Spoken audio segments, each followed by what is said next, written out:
Vancouver Island, known for its breathtaking scenery, astonishing postcard beauty and amazing wildlife. Heaven on earth. But on certain parts of the island, beneath the beauty, some will tell you there lies a dark underbelly. And in the early hours of the morning, June 30th, 2002, that underbelly came to the surface.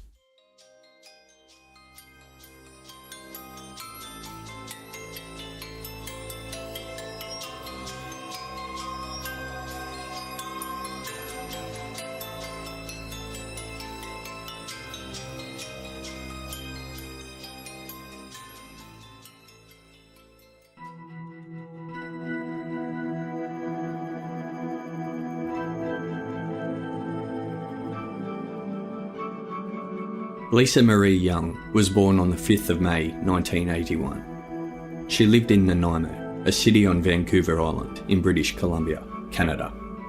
She lived with her parents, Don and Joanne Young, and her 2 younger brothers.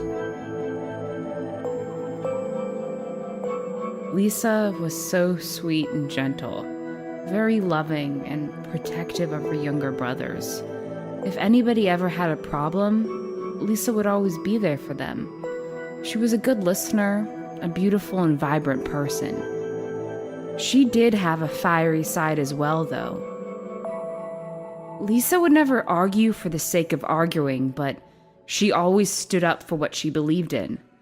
Lisa enjoyed hanging out with friends, dancing, water skiing, playing basketball and rollerblading. As athletic as she was, she also enjoyed music and painting.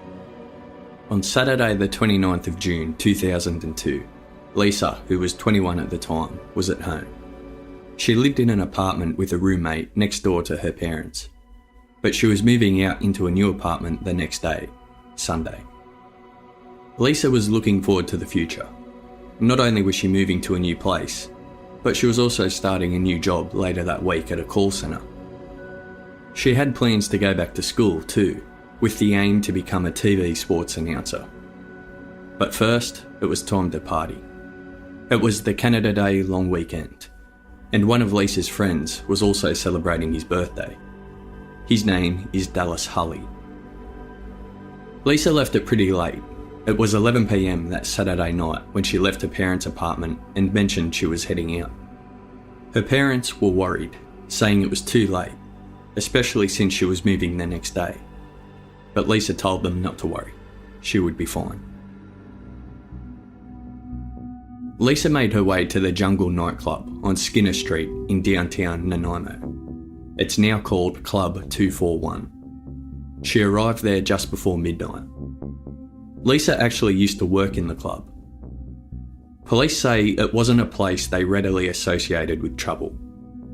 Being a long weekend, downtown was a happening place. There were people out everywhere having a good time.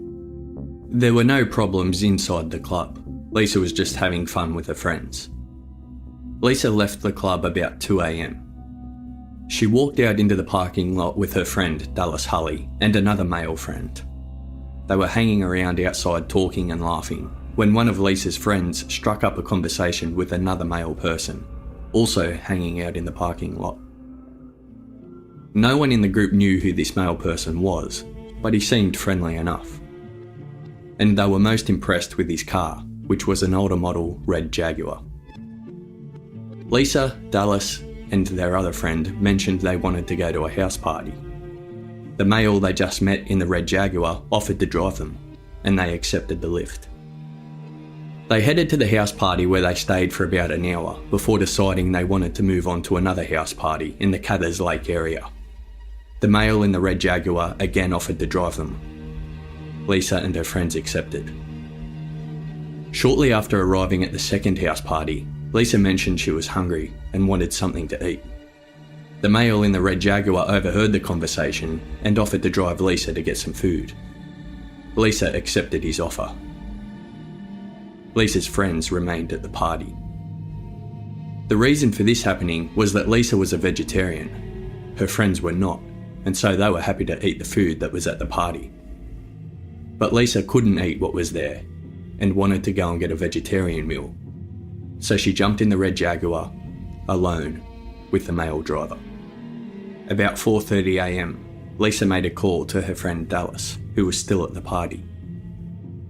Lisa said the male in the red Jaguar had taken her to a house, and she was uncomfortable with the situation. She didn't like the house or who was there, and she wasn't being allowed to leave. That was the last her friends heard from her. Later that day, Sunday the 30th of June, Don and Joanne were supposed to be helping Lisa move, but they hadn't heard from her, and they were starting to worry. They tried calling her phone several times, but it just kept ringing out. They checked with Lisa's roommate and started to panic when she told them Lisa never came home. There was no sign of her. Joanne and Don walked inside Lisa's apartment and found her personal phone book. They called every single number inside it, but nobody had seen or heard from Lisa since the night before.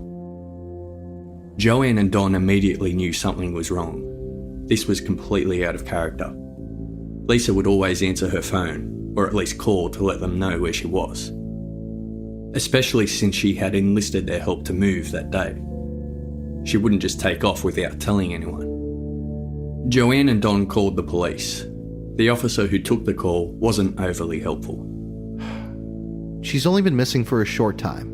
You'll have to call back in 48 hours. Joanne and Don weren't waiting. They decided to take matters into their own hands, calling friends and family members and organising their own search for Lisa. They felt as though they couldn't just sit there, they had to do something. And it worked in a way, because the police did end up sending someone around that night to take a report. An officer from the local Royal Canadian Mounted Police attended. The officer asked some questions and took a photo of Lisa to add to the report. But still, Joanne and Don weren't satisfied. They got the impression from the officer who attended that he wasn't that interested. The RCMP that came to see us that Sunday night of the 1st of July had said, okay, well, keep in touch. I'll be back to work in 4 days, which would be like a Friday or something he had said. And I was horrified. I thought, like, what? She's missing now. I want people out there now looking for my daughter. So they decided to contact the local media. They were interested. A reporter arrived straight away, and the next day Lisa's disappearance made the news. A few days later, Joanne and Don were told the Serious Crime Unit had taken over the case. This was both good and bad news. At least now Lisa's disappearance was being taken seriously. But the fact the Serious Crime Unit was in charge of the investigation wasn't encouraging. So the big question is, who was the man in the red Jaguar? Well, he was actually identified. Christopher Adair is his name. He was born in 1975, making him 27 the night Lisa disappeared. Chris had been in some trouble with the law. He had charges for fraud, assault, traffic matters, and for breaching court orders. Police brought Chris in for questioning the month after Lisa's disappearance, July 2002. While he was at the station, Joanne Young, Lisa's mother, says she was brought in as well to confront Chris. This is not confirmed by the police, but Joanne says it happened. She was taken into the interrogation room where Chris was being questioned. There was a large photo of Lisa on the whiteboard. Next to the photo were 3 words: rape, murder, and accident. Joanne asked Chris to tell her where Lisa was. Chris replied, "I can't." There was a pause before he continued with, "I'm sorry, I don't mean to disrespect your family." Chris then trailed off. Joanne says the meeting was only brief, and that she was surprised when she saw Chris. He didn't look or seem like a monster, just a normal guy. Whatever account Chris gave to police in that interview room is unknown. What he said happened when he was with Lisa has never been made public. But whatever his story was, it was good enough for him to be released without charge. An examination of his vehicle by police failed to uncover any evidence suggesting foul play. However, there were whispers around town that the red Jaguar had been steam cleaned before the police got anywhere near it. Chris has always remained a person of interest.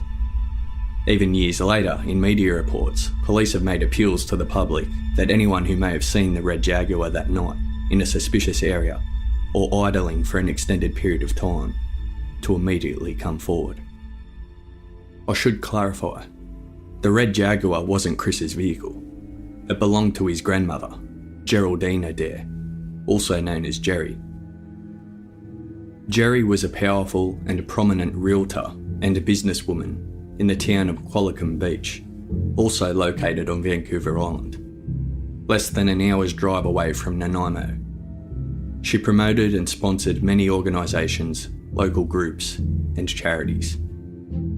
There are some reports that suggest Jerry told the police her grandson Chris had nothing to do with Lisa's disappearance, and if they kept harassing him, she would take legal action. Jerry sold her red Jaguar after Chris was declared a person of interest, but it had already been examined by police at that stage. Don and Joanne Young had organised posters to go up appealing for anyone with information about Lisa to come forward. After learning that police had identified the driver of the red Jaguar, they updated the posters, naming Chris Adair. When the police learnt that the posters had been updated with Chris's name, they urged the Youngs to reconsider.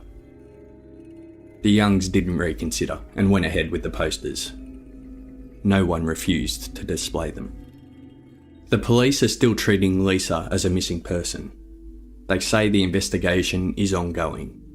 They suspect she met with foul play, but they refuse to make further comment. It does seem odd that so much information is known about Lisa's last movements. They know who she left the party with, and they know she was taken to a house. If you've listened to episode 14, the case on Helen Munnings, it was a similar story there.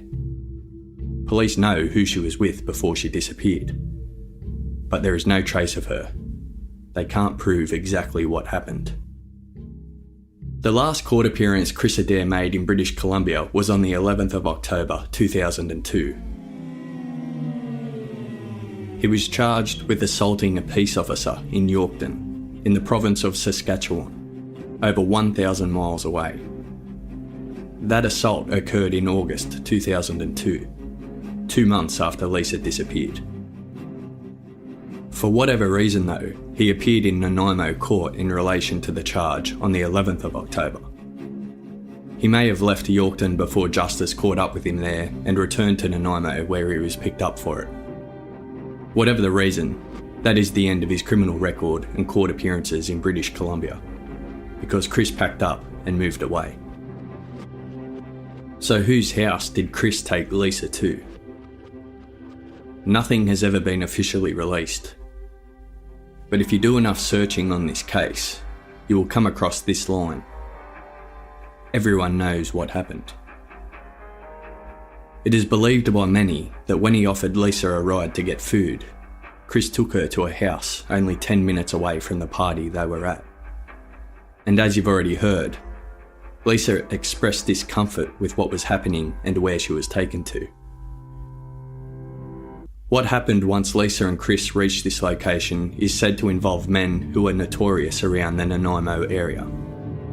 Men with extensive criminal associations. And there are persistent rumours of links to crime gangs. But it wasn't just those men said to be responsible. Others are said to be involved with what happened to Lisa, including a woman referred to as the clean-up girl.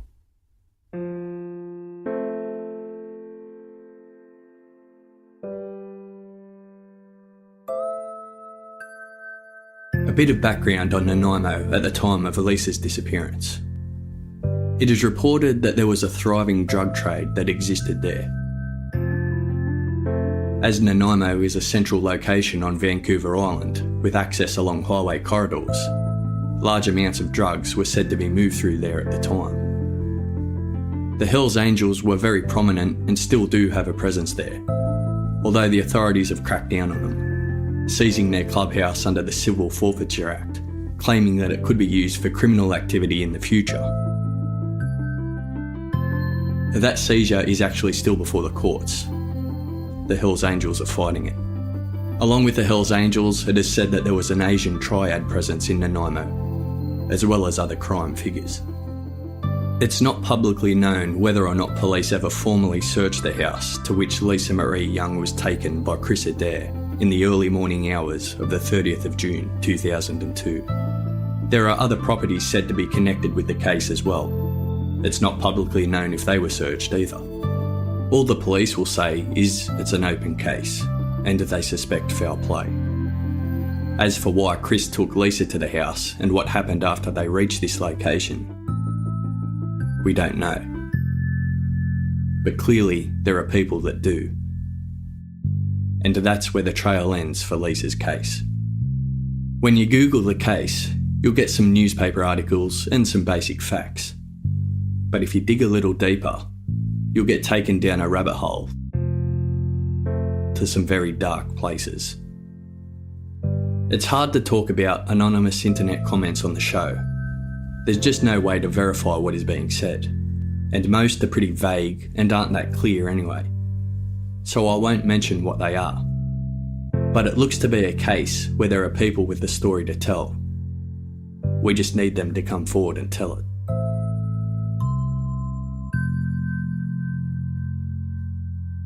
Unfortunately, the Youngs have been victims of numerous prank callers. On one call, the person said, "I'm moving Lisa's body right now." The police managed to trace the call, but all they did was tell the caller not to ring again. Joanne Young still does everything she can to keep Lisa's memory alive. She hands out pamphlets and still puts up posters, although some businesses are no longer as happy to put them up, grumbling about the clutter they create on their windows. The Youngs have organised a vigil and candlelight ceremony each year since Lisa's disappearance. Joanne believes there is more than one person who knows what happened to Lisa, and she prays that one of those people will come forward to finally give them closure. Until then, she's doing everything she can to make sure no one forgets. Alison Crowe was a friend of Lisa's. Alison is a musician, and she wrote a song called Lisa's Song. It is beautiful and touching, and is played at the vigils held for Lisa. Lisa's Song will close out the episode today.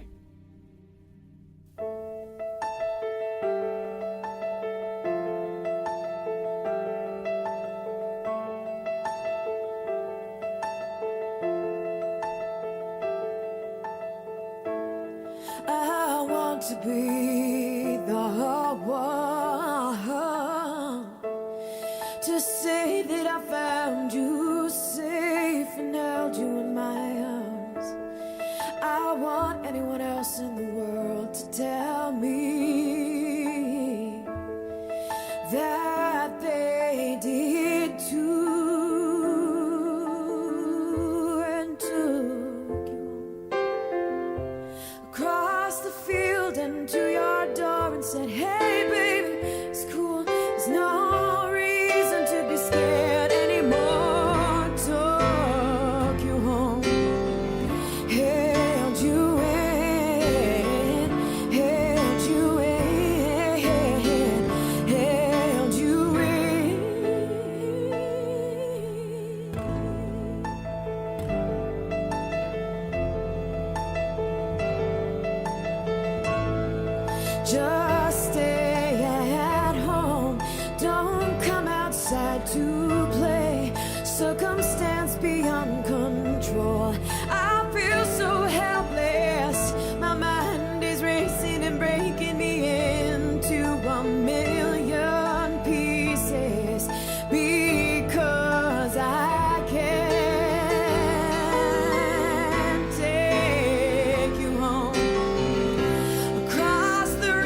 see into your door, take you home. But I'm so